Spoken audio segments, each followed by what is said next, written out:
Tai štai taip atrodo interjeras šio viešbučio. Mano manimu, tai idealiai skoningai įrengta viskas, erdvės, vaizdai iš foje. Visuomet galit gėrėtis vandenyno vaizdais ir kalnais. Čia registratūra dešinėje, tolumoje matote restoraną, kur valgomi pusryčiai, arba a la carte vakarienę galite užsisakyti, dešinėje baras. Na ir štai tokie romantiški vaizdai yra tiek iš viešbučio, tiek iš jūsų kambario.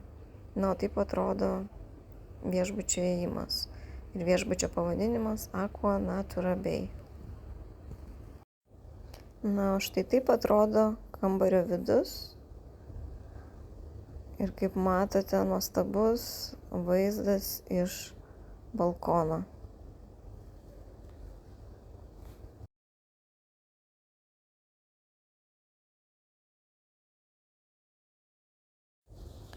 O ant stogo galite rasti Infinity baseiną, kurio vaizdai susilieja su vandenynu.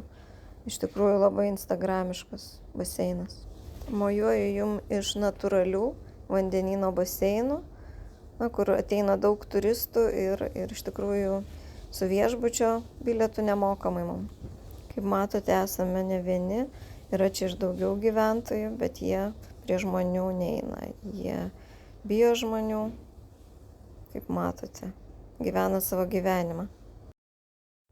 Taip atrodo baseinai iš aukštai ir šėlstantis vandenynas aplink.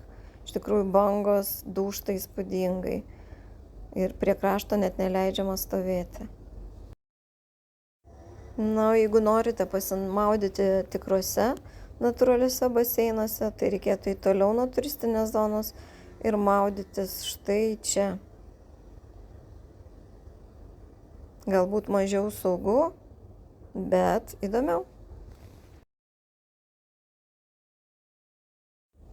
Na, o štai čia mes nuėjom, kur negalima buvo eiti, kad pamatyti šėlstantį vandenyną.